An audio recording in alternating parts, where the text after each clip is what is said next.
Azzoul Flawan, marhaba bikoum, soyez les bienvenus. Quel plaisir de vous voir nombreux aujourd'hui à cette conférence organisée par notre collectif ACDA, Agir pour le changement et la démocratie en Algérie. Nous sommes un collectif d'Algériennes et d'Algériens. Nous existons depuis 2012. Donc nous intervenons beaucoup à travers des actions politiques, des meetings, des conférences, des séminaires. Nous essayons toujours d'allier la réflexion à l'action. C'est pas toujours évident, mais nous avons toujours ce souci en tête. Vous savez tous, la situation politique aujourd'hui dans notre pays est porteuse de beaucoup d'inquiétudes. Il y a un fond de crise politique et sociale d'ampleur, unique dans l'histoire contemporaine de notre pays. Nous pensons, nous, notre collectif, qu'il est urgent d'essayer de relever les défis politiques, d'essayer de comprendre la nature de cette crise politique, d'essayer de voir quelles sont les possibilités pour créer des fronts larges, unitaires, démocratiques, pour essayer d'ancrer dans la société, donner un caractère populaire à l'alternative pour le changement et la démocratie dans notre pays. Donc, dans cet état d'esprit, nous avons décidé d'organiser 3 conférences de réflexion sur la situation politique. Donc, nous avons fait le pari d'essayer de prendre un peu du recul, d'essayer de voir quelles sont réellement les clés pour comprendre la nature de la crise politique que nous vivons maintenant depuis l'indépendance, sinon le mouvement national. Nous avons choisi d'organiser 3 conférences. Bien sûr, il y a celle d'aujourd'hui sur laquelle je vais revenir. Donc le vendredi prochain, 28 mars, à la même heure, au même endroit, nous allons organiser...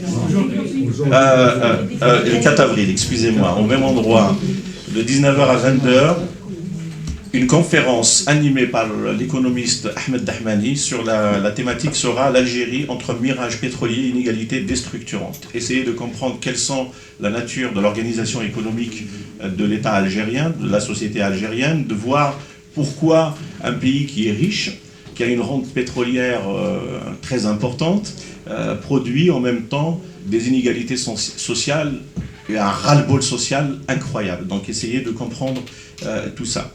Le samedi 12 avril, nous organisons une autre conférence qui sera animée par Luis Martinez, l'Algérie dans son environnement régional et géopolitique. Donc ce sera une sorte d'approche comparative entre la situation en Algérie et les pays voisins. Essayer de comprendre quelle est la nature de la crise qui secoue aujourd'hui les pays qui sont à la frontière de notre pays et quels sont les enjeux, les dessous de cartes, les enjeux géostratégiques aujourd'hui dans la région. Et je reviens avec grand plaisir à la conférence que nous organisons aujourd'hui, donc qui est le 28 mars.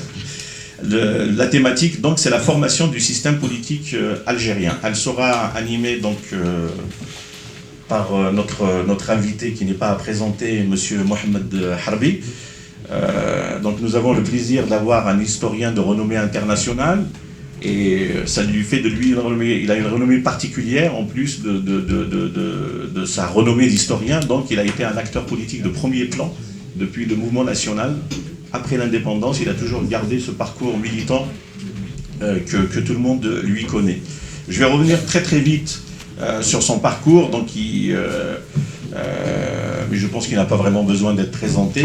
Il a fait ses débuts politiques, son apprentissage politique au lycée en rejoignant le MTLD, il a rejoint le FLN, il a milité à la Fédération de France, il a rejoint le GPRA en Tunisie, il a été collaborateur de Krim Belkacem. À l'indépendance, il fut conseiller de Ben Bella, il fut emprisonné en 1965 après le coup d'État de Boumediene jusqu'en 1968.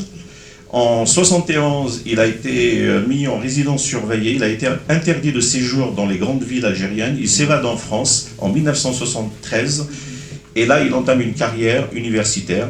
Il a édité plusieurs ouvrages, il a écrit plusieurs ouvrages, les plus célèbres d'entre eux, aux origines du FLN, le populisme, le FLN, mirage et réalité. Et bien sûr, si vous voulez le connaître mieux, je vous invite à lire ses mémoires, tome 1, et nous attendons avec impatience les mémoires tome 2. Sans tarder, hein? Moi aussi, je l'attends avec attention.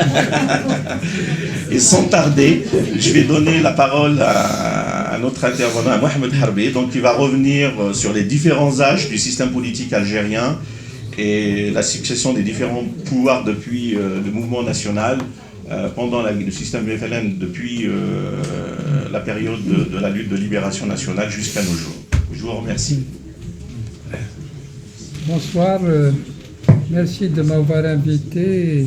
C'est dans les années 30 qu'on a commencé à penser l'Algérie.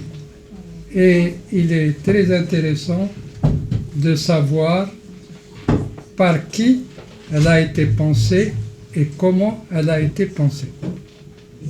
Donc, ce récit national avait pour but de produire un sens, de donner une direction politique et idéologique à l'Algérie et surtout de subvertir la construction du passé algérien par l'ethnologie coloniale telle était dans les années 20 et 30 la perspective adoptée par les premiers historiens algériens et notamment Cheikh Toufiq al-Madani et Cheikh Moubarak el-Mili.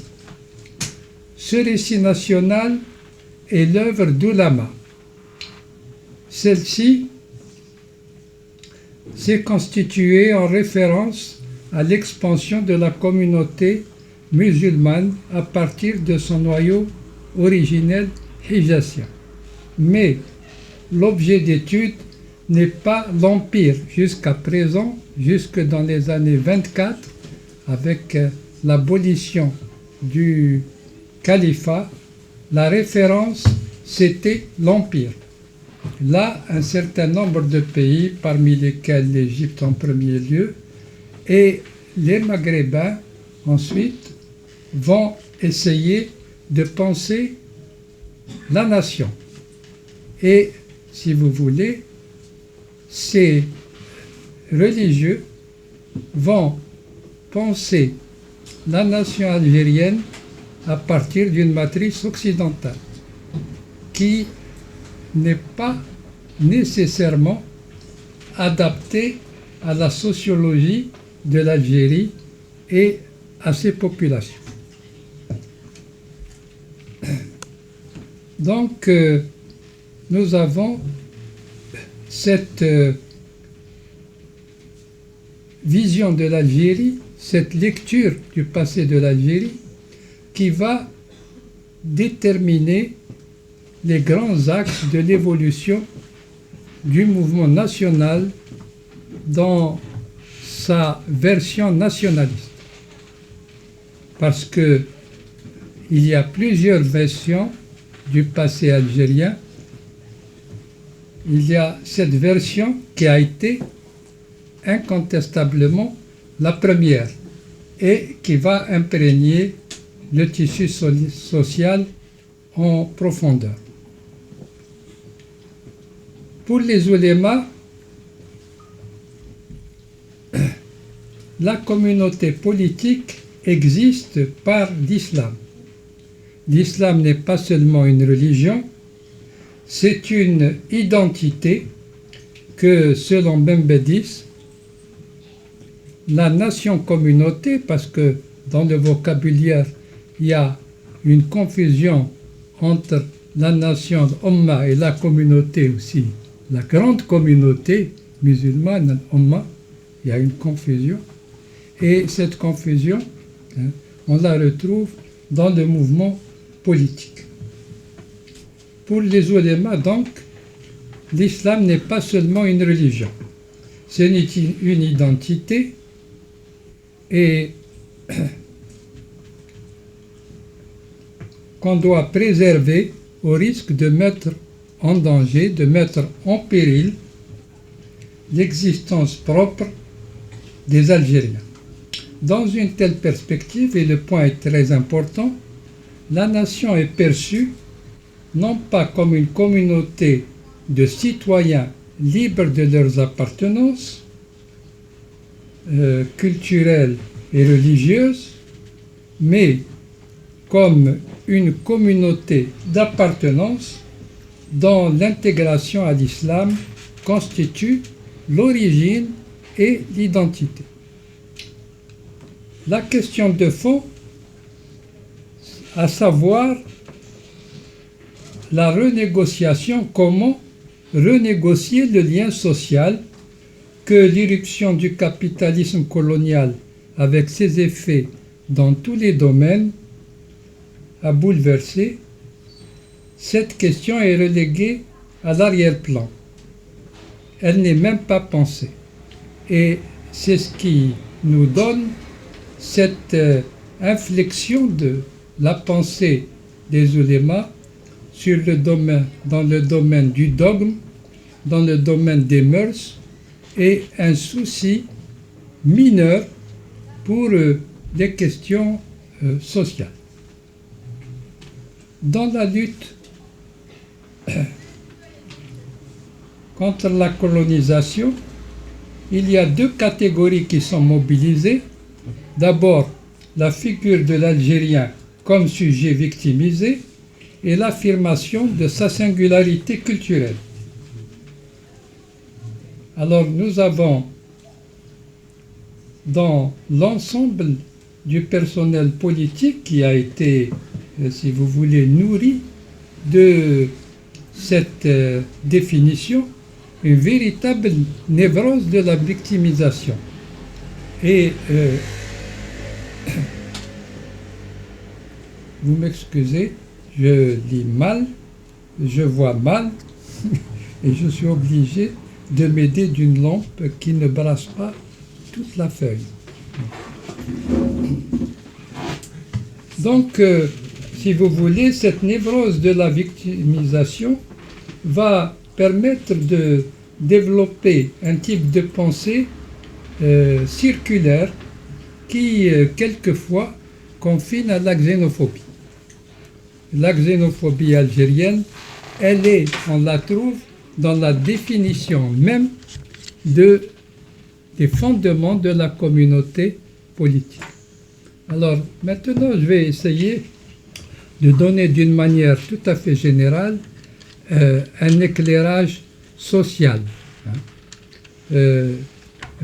L'Algérie, c'est un pays agropastoral. C'était un pays agropastoral et dans toutes ses composantes, il est imprégné de ses origines rurales.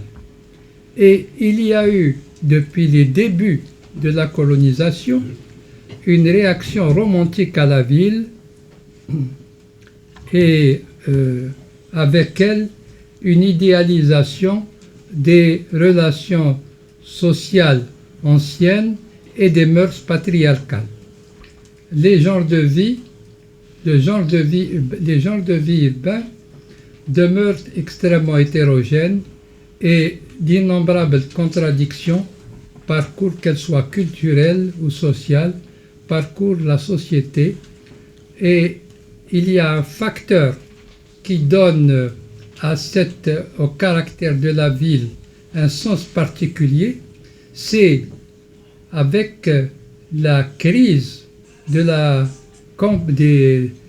campagnes consécutives à l'expropriation et surtout au développement démographique rapide à partir d'une certaine période, parce que le développement démographique est venu après une période de reflux massif du nombre d'habitants dans l'Algérie dû aux massacres qui s'y sont déroulés, aux guerres qu'elle a connues de 1830 à quasiment 1880.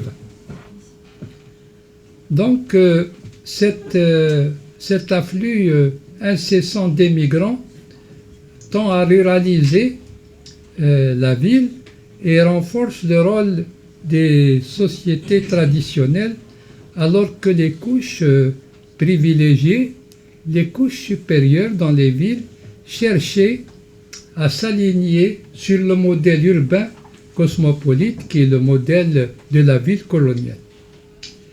Toutefois, cette société présente une certaine idée qui découle d'une idée force, à savoir que le changement est à la fois nécessaire, souhaitable et possible. Mais ce constat est très faible. Dans les années 30, il va petit à petit naître avec le mouvement national et se renforcer au fur et à mesure, au point que dans les années 50, dans les années 40-50, on peut constater que le terreau social est nourri d'une véritable impatience politique. On est impatient, ça ne peut plus durer. Et ce constat se traduit dans la vie des partis et dans les soubresauts qu'ils ne cesseront de connaître depuis les années 40 jusqu'à la période de 1950 quand commence l'insurrection. Il faut aussi constater que, contrairement à ce qui s'est passé chez nos voisins, les groupes dominants socialement et culturellement, mais pas dominants en nombre, ni dominants dans l'expression, comment dirais-je, politique immédiate. Et ces couches dominantes n'ont pas constitué dans les années 30, n'ont pas encore constitué leur personnel de direction. Elles étaient déchirées par les divergences sur le modèle culturel, sur l'avenir, le rapport à la France. Elles ne pouvaient donc prétendre au commandement que par procuration. C'est-à-dire, elles devaient passer par d'autres groupes de la société et le personnel politique, d'une manière générale, va se recruter principalement dans la petite bourgeoisie urbaine, à savoir donc dans les villes et dans les centres de colonisation. La mise en mouvement des populations jusqu'alors fixées dans des modes de vie et de pensée traditionnels revêt une signification particulière. L'exode vers les villes comporte des drames, des tensions sans nombre et la phase de l'intégration dans une communauté politique, sortir du cloisonnement, cette phase de l'intégration, elle est ouverte dans des conditions assez difficiles pour les populations. Ce qu'il faut en retenir contre les vieux romantiques, c'est que cette intégration signifie en premier lieu désintégration de ce qui reste de la société algérienne d'autrefois. Et cette désintégration va s'accélérer dans une deuxième vague avec la guerre où quasiment l'Algérie est déstructurée dans sa totalité. Le système précapitaliste a totalement perdu ses bases. Il a perdu ses bases matérielles. Et la troisième vague, qui va commencer et qui pose aujourd'hui les problèmes à la ville, c'est l'industrialisation et l'afflux de nouvelles populations vers les villes et vers d'autres centres où existait le travail, c'est-à-dire en fait vers le Sahel algérien. Donc nous avons des constructions sociales diverses qui sont de multiples jeux de dépendance dans une société qui n'a pas un principe commun, qui n'a pas de coordination et dans laquelle l'évolution intérieure et les influences extérieures vont précipiter incontestablement le mouvement. Quand je parlais de la ville. Il faut savoir qu'il est rentré près d'un million, sinon plus, hein, pendant la guerre, sont rentrés dans les villes, et que après l'indépendance, le mouvement s'est accéléré parce qu'il y a eu la substitution, quasiment, la substitution d'une population à une autre. L'exode de la population européenne a donné au mouvement, à l'exode des ruraux vers les villes, un caractère fantastique. Alors, et toutes les anecdotes qu'on raconte sur cet exode ont nourri la rancœur et le ressentiment des ruraux à l'égard des citadins, et c'est un phénomène qu'on va voir apparaître lorsque seront déclenchées les luttes civiles. Je me souviens que passant à Stigda au mois d'août 1962, j'avais entendu pour la première fois parler des ruraux comme des envahisseurs. Et à l'époque, il y avait une série américaine intitulée Les Envahisseurs. Alors on parlait de ces ruraux comme des envahisseurs. Je ne parle pas des autres descriptions, à savoir pour les femmes 404 bâchés, pour les hommes portant le chèche boufiltre, etc., etc. Toute cette littérature va faire partie du contentieux entre urbains et ruraux vivant désormais dans le même espace. Bien.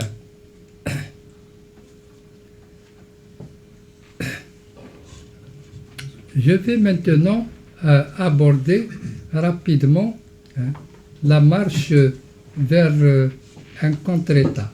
Cette marche, elle s'accomplit à partir de 1954 dans un cadre particulier, la revendication des fondateurs du FLN d'un monopole politique. Et donc, dès l'origine, il se pose comme un contre-État avec pouvoir sur les populations, pouvoir de lever les hommes, pouvoir de leur faire payer une aide pour leur entretien, l'entretien des troupes, etc. Alors, cette marche vers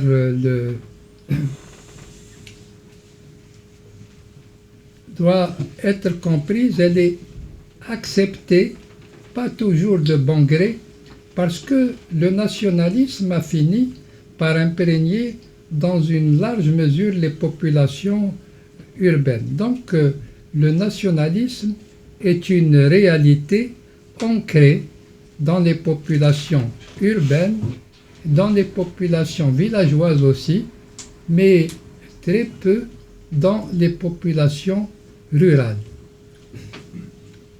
Il y a un attachement incontestable au territoire hérité de la France. Seulement, ce que les Algériens d'alors, de cette période, ignoraient, c'est que le territoire qu'ils considèrent comme leur territoire n'est pas celui de 1830. Ce territoire est hérité de la France, qui a touché, qui l'a élargi en prenant des morceaux de Tunisie, des morceaux de Maroc et même de Libye. Donc, si vous voulez, le territoire algérien est un territoire qui est hérité de la colonisation, et les pays qui ont été victimes de certaines spoliations, nos voisins, n'ont jamais admis ce fait, d'où les problèmes que nous avons aujourd'hui avec nos voisins et que nous n'avons jamais traité sérieusement, parce que la population croit de bonne foi que cette question, c'est une question inventée pour mettre en difficulté l'Algérie, on est jaloux de nous. Hein. Donc, alors que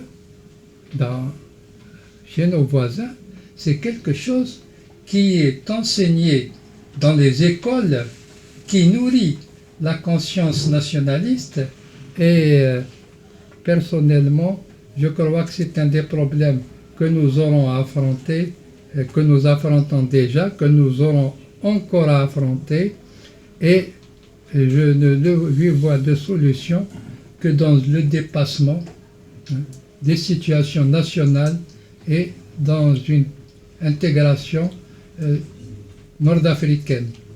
Et c'était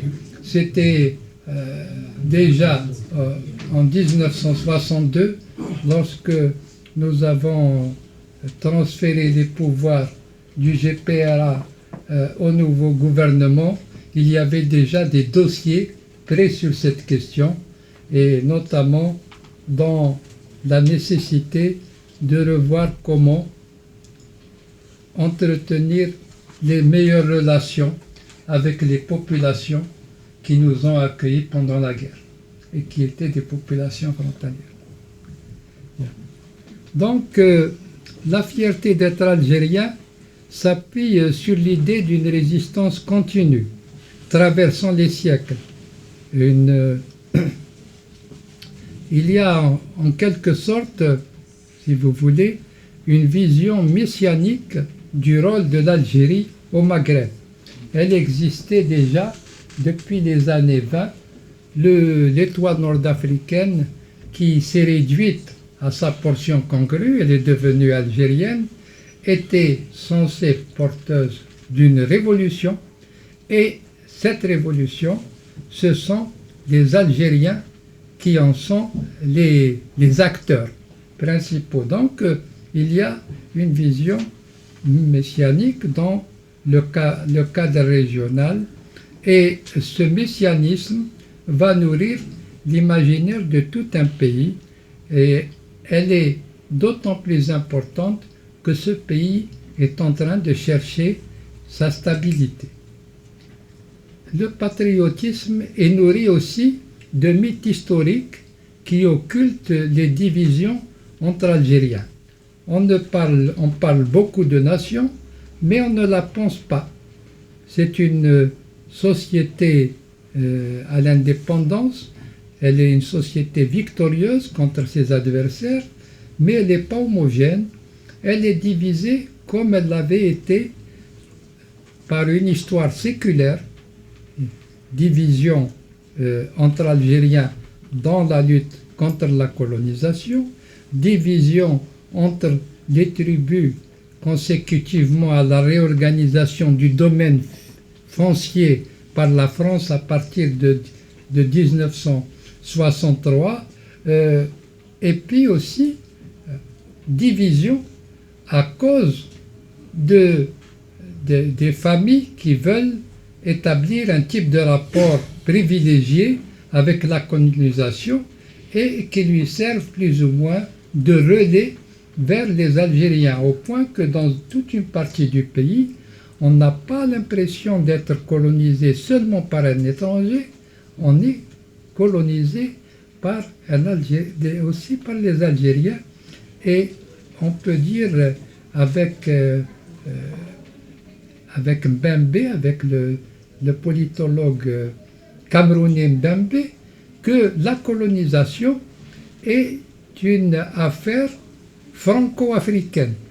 Les populations y sont aussi, les unes de gré, d'autres de force, impliquées dans cette colonisation et dans les rapports, et ça retentit dans les rapports entre eux, au point que je me suis rendu compte dans les années 48, lors d'une campagne électorale, qu'il y avait plus de haine des Algériens entre eux, dans certains villages, que une haine à l'égard des colons. C'était normal la haine contre les colons.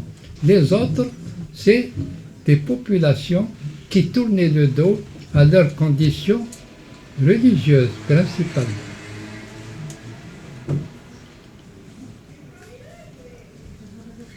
Alors, il faut dire aussi que la conquête a interrompu des décennies de lutte violente entre populations. La vie dans l'Empire ottoman n'était pas une vie joyeuse tous les jours. La conquête a interrompu donc des processus généralement violents qui auraient pu aboutir à d'autres solutions territoriales que celles que nous avons aujourd'hui. Et c'est un point important parce que ces divisions, elles ne sont pas dites, mais il y a une obsession, elles provoquent une véritable obsession de l'unité. Et la stratégie jacobine consistant à unifier idéologiquement l'espace national en brisant les barrières régionales et les particularismes régionaux s'est manifestée très tôt en Algérie, mais elle ne va apparaître qu'à partir de 1948-49 dans ce que les gens appellent, à tort ou à raison, la crise berbériste. C'est une crise, c'est un moment dans la formation d'une nation, et la formation des nations passe toujours par la violence et les crises. Il faut le savoir.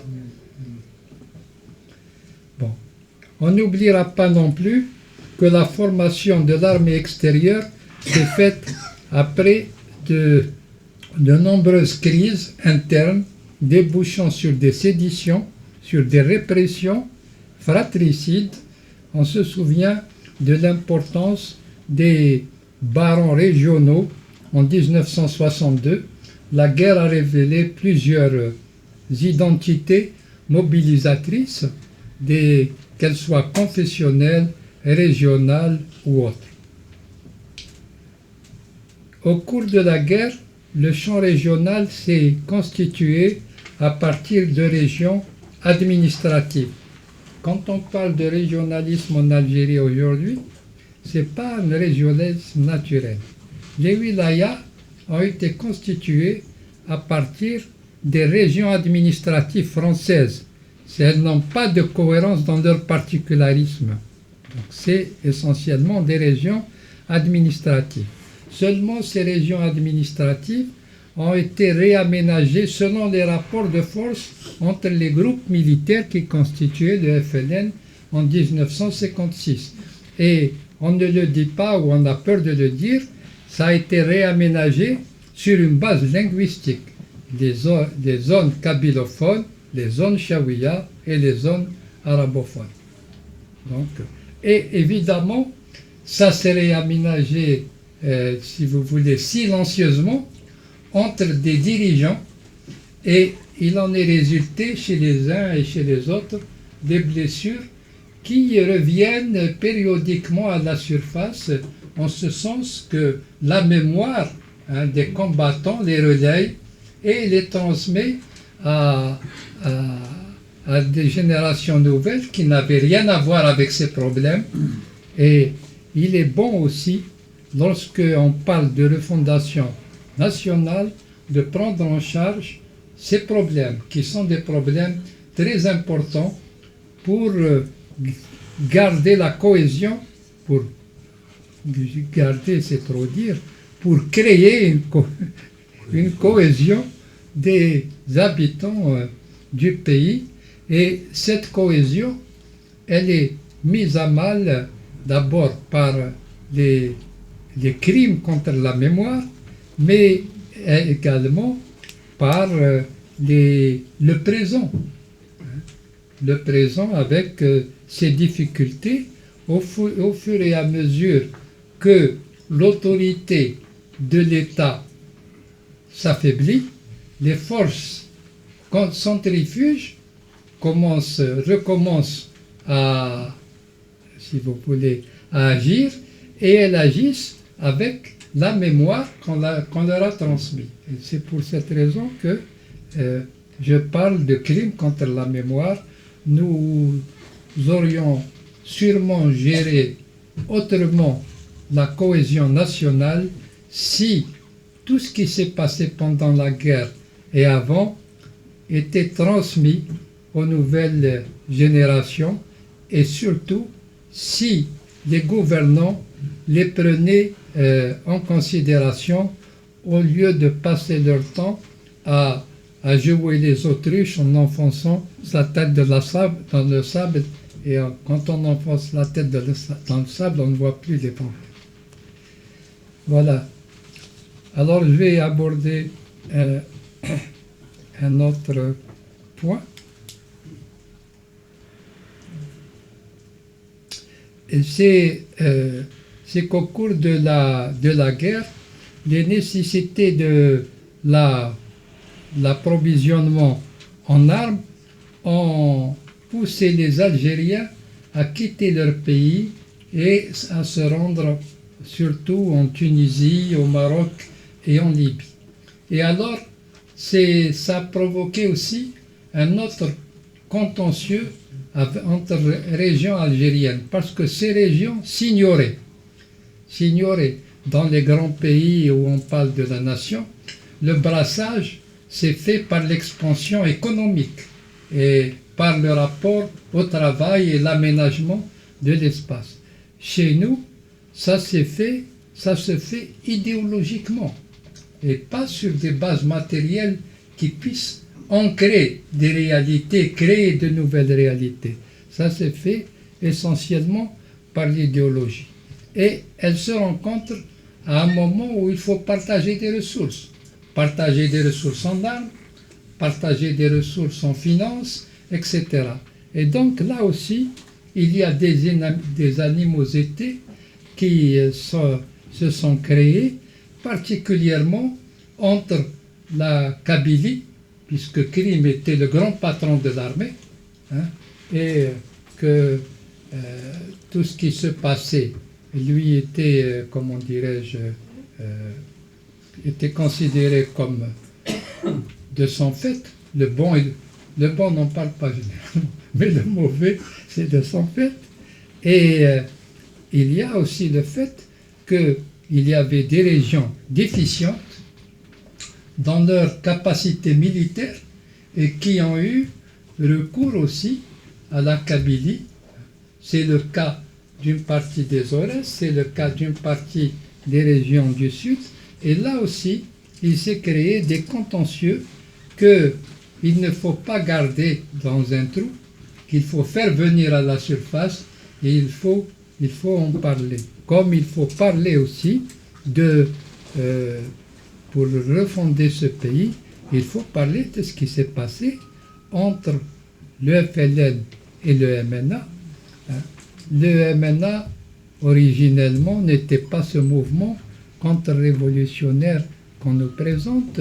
On a maintenant dans les écrits des gens qui ont constitué la Wilaya 2, on a des écrits sur les contacts entre Didou, Cheikh Qasim al-Baydawi et comment les messalistes, pour rattraper leur retard, ont commencé les attentats le 25 décembre 1954, avant même la mort de Didouche. Et toute cette partie de l'histoire a été évacuée. En fait, c'est le monopole qui a créé tous ces problèmes, la revendication du monopole. Et indépendamment de ça, c'est le fait que les enfants qui ont été, les gens qui se sont engagés à partir de 1954, se sont formés contre le messalisme.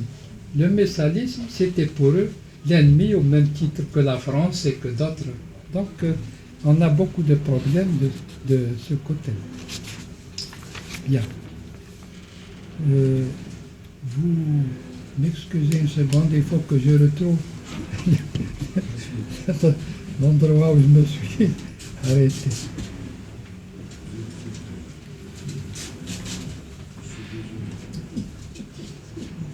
Alors maintenant, je vais parler du projet populiste en tant que projet politique. Parce que les Algériens croient qu'ils ont vécu une période socialiste de leur histoire. En réalité, ce qu'on a appelé le socialisme, c'était une conséquence d'un projet populiste. Et ce projet, il a été, comment dirais-je, développé comme toujours après coup. Une fois l'indépendance réalisée, on ne voulait absolument pas traiter des problèmes du pays pour garder l'unité, et on arrive à l'indépendance et il faut avoir un programme. C'est exactement l'improvisation comme celle qui a présidé à la naissance même du FLN au moment de la scission du MTLD. Donc, ce projet populiste se base sur une trinité, la nation, l'État, le peuple. Le projet est la manifestation incontestable d'une ambition nationale. Il s'agit de parachever l'indépendance politique. L'État est le pivot pour tous les... Personnellement, j'ai participé à la rédaction de ce programme. Pour les dirigeants et les idéologues qui ont été à l'origine de ce programme, considérant que on n'avait pas en Algérie une bourgeoisie conquérante, qu'on n'avait pas une classe ouvrière conquérante, et que les classes moyennes, les couches moyennes et la masse plébéienne, c'est un fourre-tout. Donc, il faut leur donner un instrument de cohésion, et cet instrument de cohésion, c'est l'État qui doit être le pivot des mouvements, des conflits, et le système politique. Le système politique n'existe pas en dehors de l'État. Or, c'est une conception qui mène directement à un système autoritaire. Alors nous avons, si vous voulez, une définition de la communauté politique qui donne un système autoritaire, puisque jusqu'à aujourd'hui encore, on ne cesse de parler des constantes, à savoir une définition par la langue et par la religion. Dans le même sens, on a dans le rôle qu'on donne à l'État, il ne peut s'accomplir que d'une manière oppressive. Nous avons là les ingrédients de l'autoritarisme algérien. Et cet autoritarisme est d'autant plus fort qu'il y a des traditions collectives en Algérie, ici et là, mais on n'a jamais eu une tradition libérale en Algérie. La tradition libérale a été très vite court-circuitée. Elle a existé chez les premières élites algériennes, un début de tradition littérale, mais le type d'engagement politique qu'ils avaient et leur rapport à la colonisation a fait qu'ils se sont retrouvés très vite dépassés par la masse plébéienne et ses dirigeants.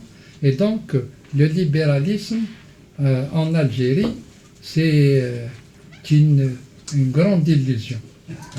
Il faut beaucoup de temps pour enraciner, si vous voulez, des idées libérales. Je parle du libéralisme en politique et non pas en économie, bien sûr.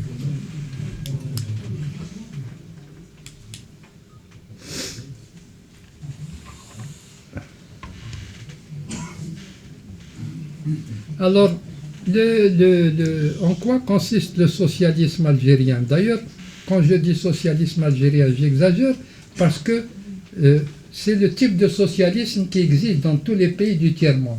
Il s'agit de rattraper, il s'agit d'avoir un type de rapport aux classes qui gouvernent ces pays. Et donc, la fonction de ce socialisme, disons, de ce populisme, c'est le mot qui convient le mieux, c'est d'évincer leur fonction, c'est d'évincer ou de déplacer les anciens dominants. Il s'agit moins de les éliminer, donc contrairement à ce qui se dit, il ne s'agit pas d'éliminer la propriété, de socialiser, il s'agit donc de les mettre sous contrôle, de les amener à accepter un certain degré de redistribution, de les intégrer dans un pacte social non négocié. Nous, on est un spécialiste des pactes non négociés, de type, comment dirais-je, autoritaire et corporatiste. Et il s'agissait de maîtriser les rapports aussi avec l'extérieur, hein, et de faire de l'État national populaire le meilleur agent de mobilisation et d'encadrement des acteurs sociaux. L'État constitue, l'État constitué est à travers les mécanismes clientélistes et les appareils politiques et syndicaux le meilleur agent de mobilisation et d'encadrement des acteurs sociaux. C'est la pratique qui a existé en Égypte, qui a existé chez Nkrumah, chez Nyerere, chez Sékou Touré, sauf qu'en Algérie, les possibilités matérielles ont été meilleures, hein, que dans ces pays, et puis aussi la population avait goûté un peu à, comment dirais-je, à la société européenne, puisqu'il y avait 1 million, hein, d'Européens, en comptant la population indigène juive, et leur mode de vie, leurs idées, etc., ont touché aussi les Algériens, même si on ne le dit pas.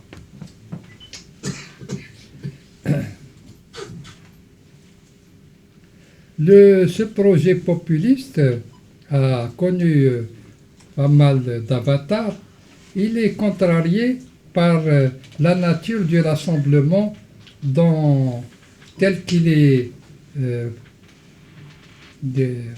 défini par le FLN. En fait, on veut évacuer l'élite sociale, hein, créer un rassemblement d'où on évacue toutes les luttes sociales. La lutte sociale, c'est quelque chose qui désunit.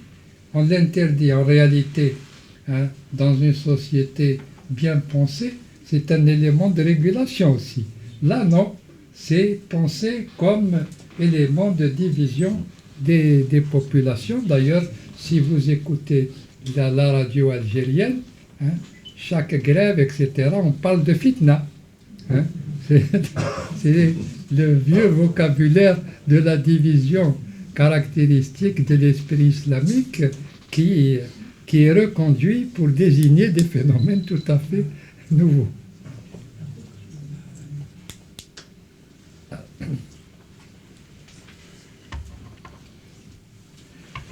Le projet donc est contrarié par la nature du rassemblement. Mais qu'est-ce que vous voulez? Vous réunissez des syndicats avec un Ben Shrif, hein, ça ne peut pas donner quelque chose, un produit heureux. Ce sont les populations rurales, par exemple, qui sont des populations en général méfiantes et suspicieuses à l'égard de tout ce qui vient de l'extérieur. Elles se retrouvent sous la direction d'une bureaucratie arrogante. Et là, c'est un trait auquel les Algériens devraient réfléchir. Il y a, par exemple, une brutalité chez les Algériens qui n'existe pas de la même manière ailleurs. Elle existe aussi, mais d'une manière un peu plus, disons, policés. Par exemple, si vous voulez étudier l'armée, vous avez les cadres venus de l'armée française étaient des cadres très mal perçus par les autres, et pas seulement parce qu'ils étaient, ils venaient de chez les Français, parce que beaucoup de monde venait de chez les Français, avait fait son expérience dans l'armée française, mais à cause de leur brutalité. Il y a une dizaine d'années, ou un peu plus peut-être, en lisant un ouvrage d'Alain Clinton, un Anglais, qui s'est intéressé à l'histoire de l'armée d'Afrique, j'ai retrouvé l'énoncé de pas mal de séditions de bataillons algériens contre leurs officiers algériens. Et le commandement français, pour mettre fin à ces séditions, sans punir les gens qui se sont révoltés, avait affecté à ces bataillons des officiers tunisiens. Donc, si vous voulez, il y a un vieux problème de ce côté-là. Et je me suis rendu compte personnellement une fois, lors d'une eviction et d'une visite aux frontières avec Karim Belkacem et le commandant Idir Mouloud, on a compris qu'il y avait aussi un antagonisme entre ces officiers français et les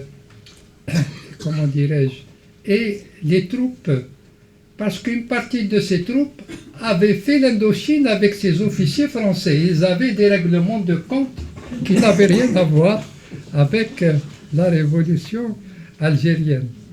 Et je peux même dire que si vraiment on avait étudié politiquement ces troupes, on aurait mieux compris les tendances sociales qui se sont exprimées à l'indépendance chez un certain nombre de groupements militaires, etc.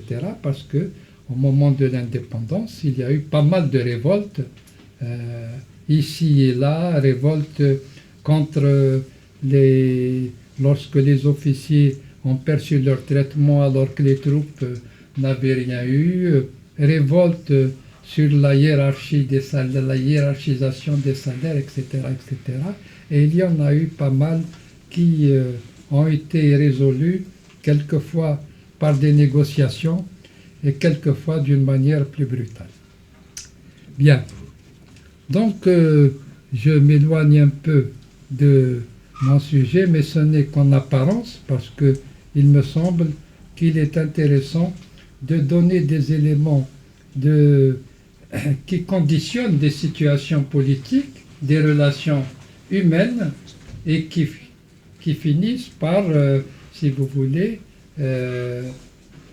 créer des tensions dans une institution ou dans un corps militaire. Alors, je parlais du FLN qui refusait les luttes sociales, mais dans le rassemblement, vous voyez dans ce rassemblement confluer toutes les tendances. Il y avait des tendances conservatrices, les autres qui étaient transformatrices, et une confusion a été entretenue pour que le ressentiment puisse être mobilisé en un seul mouvement, dont chacun, d'ailleurs, on le voyait très bien chez les élites de l'armée, chacun espère être le bénéficiaire final et exclusif des fruits de l'indépendance. Alors, deuxièmement, toujours dans le cadre de l'étude de ce projet populiste, les conditions dans lesquelles s'est constitué le FLN a entraîné aussi la subordination ou l'élimination de personnalités et de secteurs civils qui avaient tenté de créer avant 1954, des espaces de débat ouverts dans les interstices laissés par le pouvoir colonial. La direction du FLN, en fait, telle que l'a constituée Abban Ramadan, c'était un bloc d'élite. C'était les chefs, les anciens chefs du Coran centraliste, c'était les chefs de l'UDMA, c'était les chefs des oulémas. Mais en bas, la troupe, c'était une force plébéienne qui n'avait rien à voir avec ce monde. Et lorsque les fondateurs du FLN sont aux prises les uns avec les autres, comme on leur désigne ces éléments comme des éléments nocifs, ils l'acceptent sans aucune discussion. C'était des gens qui n'avaient rien à voir avec eux socialement. En réalité, socialement, pour eux, c'était des étrangers. Pourtant, ils ne l'étaient pas, et le FLN en a bien besoin pour... et on va assister donc, si vous voulez, avec la guerre, à une militarisation intégrale. Cette militarisation est à la fois le fait du FLN et de l'armée française. Le FLN, d'abord, il a les populations avec lui, mais du fait de la répression, ces populations, quelquefois, prenaient leur distance. Et donc, c'est une lutte qui prend la forme de celle qu'on a connue récemment dans la guerre civile. Les populations sont quasiment des otages de deux forces qui se présentent l'une après l'autre et qui ne prennent pas en considération leurs intérêts. Et cela est d'autant plus vrai que dans la pratique de la guérilla, il était question de provoquer l'ennemi pour l'amener à réprimer des populations et attirer à ce moment-là les populations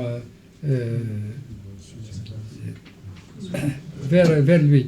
Et j'ai vu ça dans pas mal de récits que j'ai eu à lire, et notamment dans le récit du commandant Azzeddin. Et il n'y a pas très longtemps, en connaissant quelqu'un qui avait été parmi les hommes qui, en tant que politique, avait présidé à la naissance de l'organisation paramilitaire, et il m'a dit qu'on apprenait aux futurs militaires, aux gens de l'os, on leur apprenait à s'attaquer, à faire en sorte que les populations soient l'objet de répression. Et si vous faites une lecture du 20 août 1955, c'est bien ça.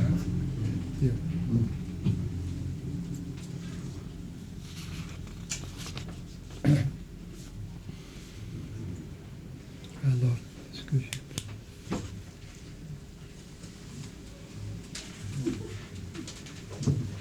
La capacité donc de cette organisation qu'est le FLN d'appliquer, de diriger le changement repose sur plusieurs types d'acteurs, des acteurs sociaux, des acteurs économiques, des acteurs politiques, donc, et des acteurs militaires. Alors les acteurs politiques, ils sont intégrés, ceux qui comptaient dans le pays, sont intégrés particulièrement entre fin 1955 et 1956. Les acteurs économiques, c'est la création de l'UGTA et la création de l'UGCA. Donc les syndicats ouvriers d'un côté, les syndicats d'entrepreneurs, de commerçants de l'autre. Mais là aussi, il y a un vice de forme, parce que les syndicats, il existait des syndicats algériens depuis que la CGT française a renoncé à son patronage sur les syndicats algériens. Et là, la direction du FLN va provoquer d'abord celle du MNA, la première, hein, en créant l'USTA, puis ensuite il y aura le FLN qui crée l'UGTA, et d'un coup, le mouvement ouvrier va se retrouver quasiment sans véritable représentation. Le groupement qui a le plus souffert du monopole politique et qui n'avait pas de véritable représentant dans les institutions créées par le FLN, à savoir le CNRA et le CCE, c'est incontestablement le mouvement ouvrier qui va le payer très cher, même si le mouvement redistributif lui a laissé ici la déliette. Maintenant, je vais aborder un autre point, c'est celui de l'armée. Alors, dans les révolutions, on attend toujours de savoir quelle est la classe ou quel est le groupe social qui va prendre la direction du combat et la direction des événements. Alors, ça pouvait être une bureaucratie, ça pouvait être un groupe ouvrier, ça pouvait être un groupe bourgeois. En Algérie, c'est une force bureaucratique qui va émerger comme direction et comme substitut des différentes classes, mais en les mettant sous son contrôle. Le processus révolutionnaire dans sa forme militaire va se dérouler en plusieurs phases. Il y a d'abord, disons, 54 et 56, c'est la période pendant laquelle se forment des groupes militaires, des groupes combattants, et en même temps, il y a cette donnée qui est l'existence de plusieurs centres de direction. C'est le congrès de la Soumane, dans une seconde étape, qui va essayer de centraliser au sommet cet ensemble militaire. Mais cette centralisation n'est pas une intégration. C'est une centralisation de type politique qui consiste simplement à donner à ces groupes militaires un exécutif et à fixer des normes d'organisation. Et c'était senti très vite par nombre de combattants, et notamment dans la Wilaya 4, qui a revendiqué dès 1958 la création d'un centre militaire unique. Pour une raison très simple, parce que l'armée française, quand elle voulait s'attaquer à une région, pouvait mobiliser ses réserves pour faire pression sur une région donnée. Or, si l'armée algérienne, les wilayas étaient intégrées les unes aux autres, elle ne permettrait pas que cette chose-là soit possible. Et ils ne l'ont pas fait. Il y a eu plusieurs tentatives. La dernière, c'était celle d'Armée Rouge, mais les autres colonels estimaient que c'était pas le sens national qui l'animait, c'était le fait de mettre les autres troupes derrière son commandement. on lui prêtait des intentions régionales. Je dis bien on lui prêtait, rien n'est prouvé. Bon.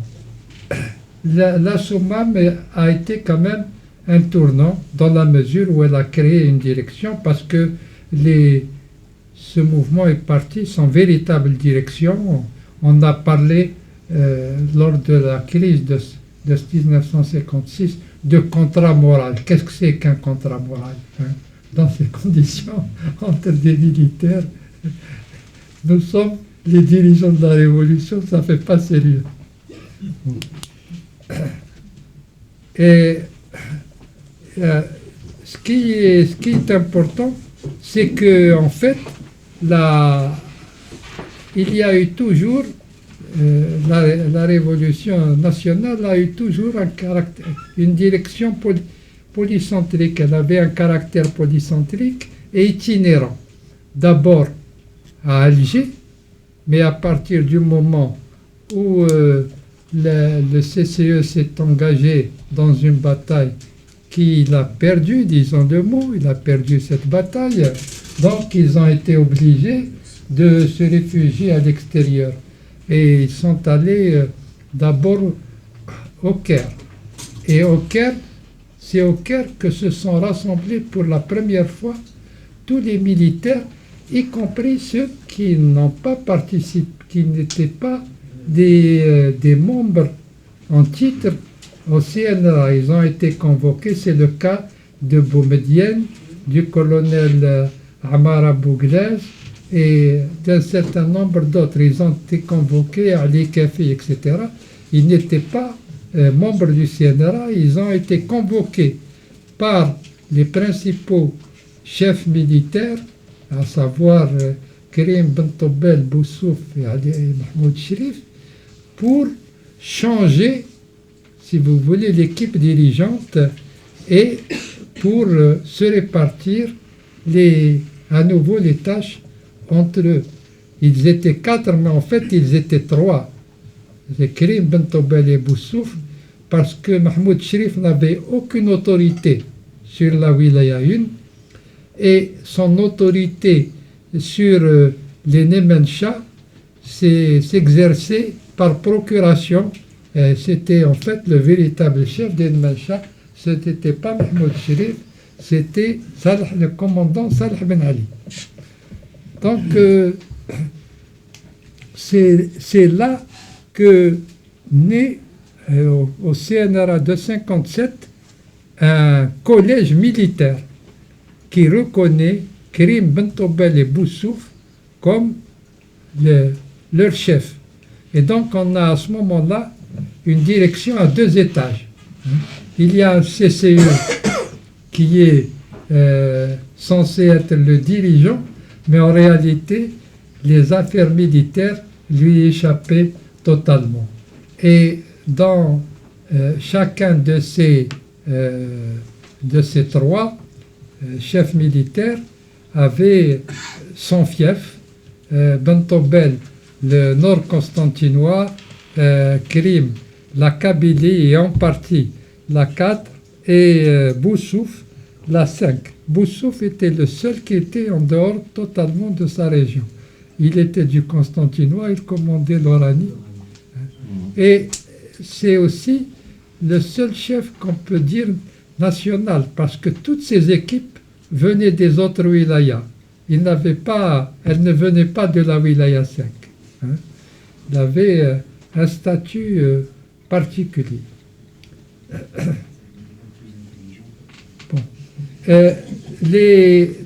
L'émergence de l'état-major général est la conséquence de la situation qui a été créée aux frontières tunisiennes et algériennes. Une désorganisation assez importante et une lutte entre les différentes factions. Donc, il va émerger, l'état-major va émerger au détriment de Karim Belkacem, dont l'autorité va être sérieusement diminuée.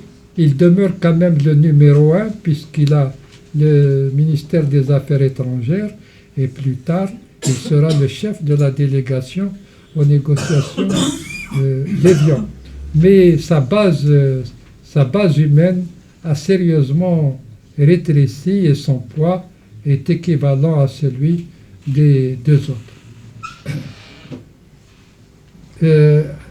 Donc, si vous voulez, ce qui est important avec l'état-major, c'est que ces dirigeants ne sont pas parmi, aucun d'eux n'est parmi les fondateurs du FLN, et ils ont émergé au moment de la réunion des 10 colonels.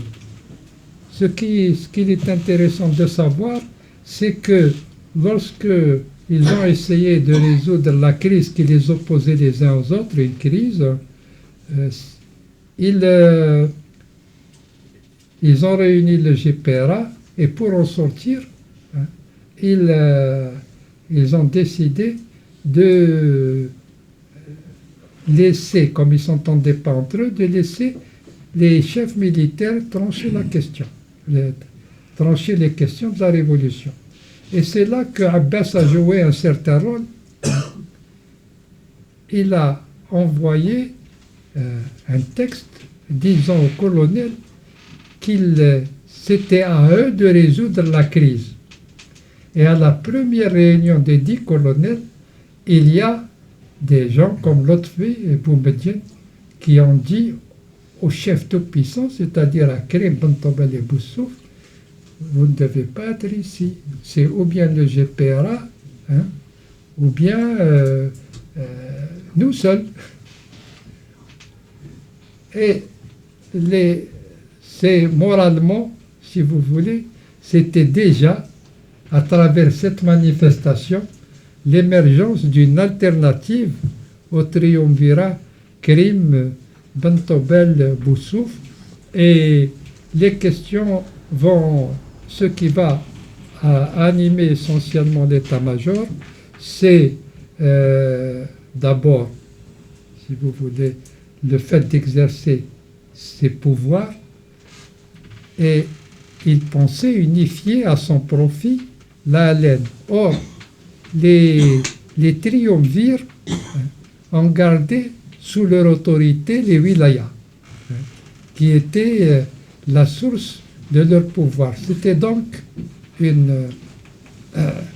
un grief. Un second grief, c'est les rapports que le GPRA avait avec la Tunisie. On le soupçonnait de n'être pas très ferme à l'égard des Tunisiens, surtout lorsque Bourguiba a imposé à l'état-major, au GPRA plutôt, de rendre un aviateur qui est tombé sur le sol tunisien et que Bourguiba a réclamé et qu'il a fini par l'obtenir. Mais en fait, il y a d'autres raisons beaucoup plus fondamentales, mais qui ne sont pas dites. Les négociations ont commencé à entrevoir les négociations, et évidemment, la question de l'armée se posait. L'état-major craignait que lors des négociations, il y ait un accord qui fasse passer l'haleine extérieure au second plan. Il faut savoir que cette haleine extérieure, c'est un service que nous ont rendu les Français. Parce que s'il n'y avait pas eu la ligne Maurice et la ligne Chal qui bloquaient les troupes, toutes ces troupes pouvaient aller et venir entre l'Algérie et la Tunisie et continuer à dépendre des wilayas. Mais l'existence de la ligne Maurice les a obligés à mettre en place un commandement unifié. Et ils avaient commencé, donc c'était l'argument principal, mais celui-là n'était jamais dit. Ce qui était dit, c'est le gaspillage de ressources, c'était une politique extérieure qui n'était pas très ferme, qui négligeait l'Afrique. Ce qui était dit également, c'était, comment dirais-je, un autre grief, c'était manque d'informations sur les combats de la laine, etc., etc. Et c'est à ce moment-là que l'état-major a créé son propre service d'information. Il a créé son propre service d'information, et lorsque le GPRA n'a pas a hésité à reconnaître Cuba, l'état-major s'est mis en contact, en rapport avec Cuba, et il a envoyé une délégation, il a envoyé des enfants là-bas à Cuba pour être, comment dirais-je, formés, éduqués, etc. Donc, ils ont débordé à gauche. Ils ont débordé à gauche les GPRA, mais c'était sans conséquence sur l'issue de la révolution, mais pas sur l'issue de la répartition du pouvoir entre les chefs. Donc, je ne vais pas vous raconter la crise. Si vous voulez poser des questions dessus, je répondrai. Mais il faut noter un élément de cette crise qui est interprétée toujours comme un conflit entre l'intérieur et l'extérieur, mais en réalité, il y avait un élément dans cette crise qui était commun aux deux. C'est qu'il s'agisse des troupes des frontières ou des troupes à l'intérieur, le principe qui animait tout cet ensemble, c'était la suprématie des combattants sur les non-combattants, c'est-à-dire le problème du rapport au peuple. Et celui-là a été totalement effacé par une argumentation spécieuse faisant de l'état-major général le représentant de la base qui ne pouvait pas s'exprimer, etc. Voilà. Alors, on va arriver à l'indépendance et à cette époque-là, l'état-major n'était pas en mesure, d'abord n'était pas reconnu, ensuite il n'était pas en mesure d'administrer le pays. Alors, la question qui s'est posée à eux, c'est la question des alliances avec les fondateurs du FLN. Et l'état-major a trouvé un partenaire en Bembella. C'est Bembella qui leur a servi de couverture, et bien qu'il n'ait toujours refusé de le reconnaître, il finira par le reconnaître quand il prendra la porte. Et c'est à ce moment-là, si vous voulez, la création de l'état-major, c'est le premier pas vers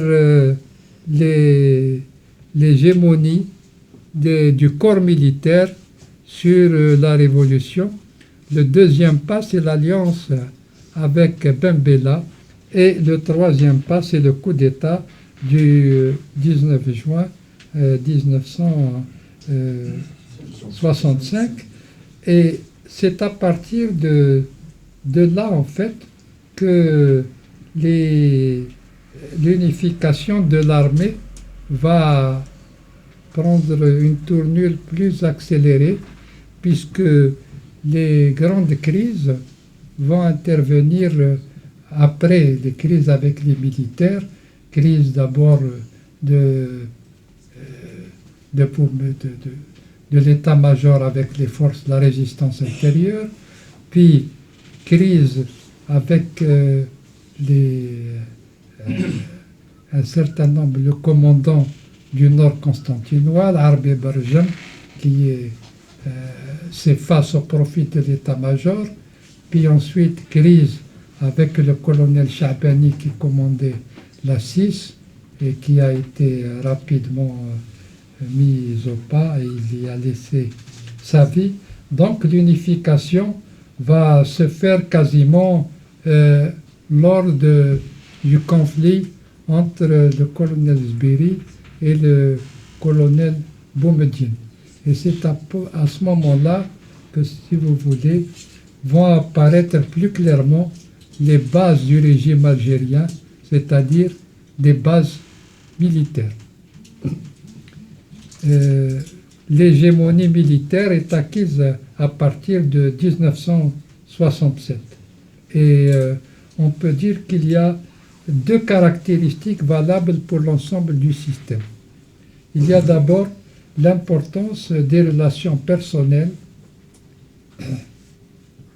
et des processus informels sur le fonctionnement officiel.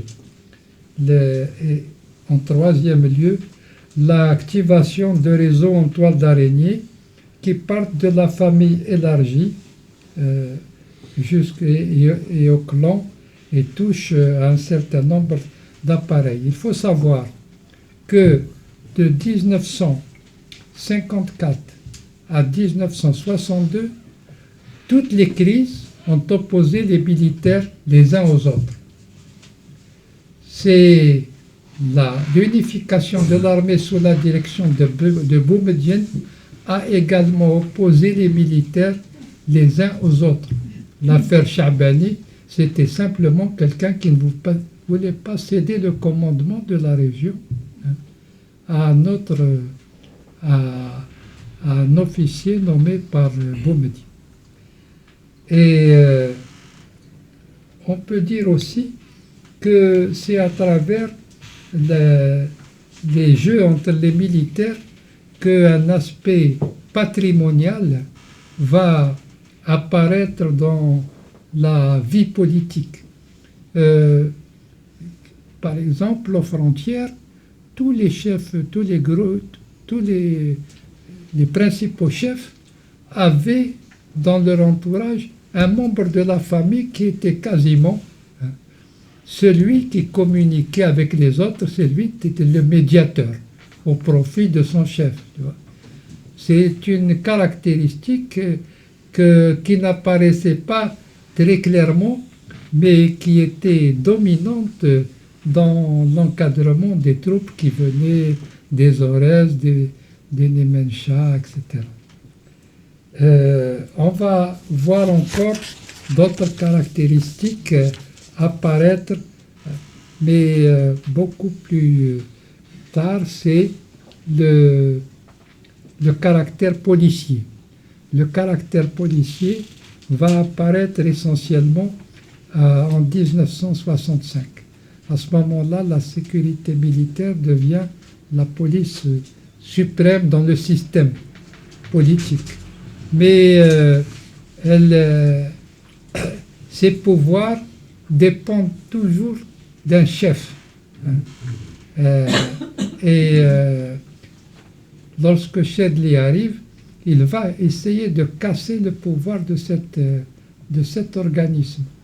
Et les gens qui y sont nommés n'avaient aucune qualification pour régner sur le domaine du renseignement ou de la police. C'est avec la disparition de Chedli que la police va monter en force et en efficacité et va entrer dans tous les secteurs de la société. Parce que jusque-là, ils avaient un seul atout, c'était qu'ils contrôlaient ce qu'on appelle la fiche bleue. La fiche bleue, c'est l'appréciation que la police donne sur les gens désignés à des postes. Tout le monde y passe, mais ce qui est important, c'est pas qu'il y ait une fiche bleue, c'est qu'en pénétrant dans tous les appareils, la police politique noyote l'État en fait. L'État, c'était d'abord l'armée, après cela, c'est la police politique qui va prendre de plus en plus de pouvoir. Et je pense qu'avec la crise qu'il y a eu ces derniers temps, on est en train de voir comment on entrant de plus en plus dans le domaine des affaires, et surtout après l'infitah qu'a connu l'Algérie, la libéralisation, petit à petit, cette armée qui avait commencé au départ sous Boumedienne, aux frontières et même après, c'était le patriotisme algérien. Par exemple, je me souviens d'un message qu'il a envoyé au GPRA pour mobiliser tous les étudiants. Pour quelle raison? Parce qu'ils sont tombés sous l'influence du marxisme, du nasserisme et du bassisme, autrement l'Algérie. Patriotisme algérien. Ensuite, il mettait l'accent sur les brassages régionaux et les brassages de classe. Et c'était aussi un autre aspect de constitution d'unité nationale. Il a continué, quand il a pris le pouvoir, avec la création du service civil. C'était en définitive une opération politique pensée. Or, maintenant, qu'est-ce qui se passe? Il se passe que, en entrant dans le domaine des affaires, cette armée est en train de développer des tendances centrifuges. Et ces tendances centrifuges commencent à faire entrer dans le rapport de force des groupes qui n'ont rien à voir avec l'armée. Et je pense que l'évolution de l'armée et de son rapport avec le système qu'elle a créé est en train d'entrer dans une nouvelle phase. Alors, c'est une chose qu'on a vue dans tous les systèmes latino-américains et africains. Ce n'est pas particulier à l'Algérie. Et ce qu'il faut suivre, plus que tous ces débats à côté sur le clonage, sur les petits jeux, etc., c'est cette tendance qui est une tendance lourde et qui nous pousse à envisager aujourd'hui l'expérience algérienne comme on a suivi les expériences latino-américaines et les expériences africaines. Voilà, je crois que j'ai fait le tour, superficiellement bien sûr, c'est la règle, mais bon. Je voudrais simplement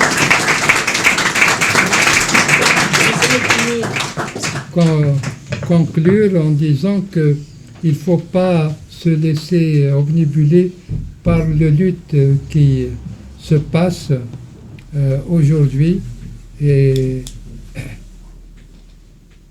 en ce sens qu'il s'agit de lutte de faction. Maintenant, l'armée a des partis. Autrefois, la sécurité militaire, c'était le parti politique de l'armée. Aujourd'hui, la police politique, c'est aussi un appareil à la disposition de groupes particuliers. Voilà.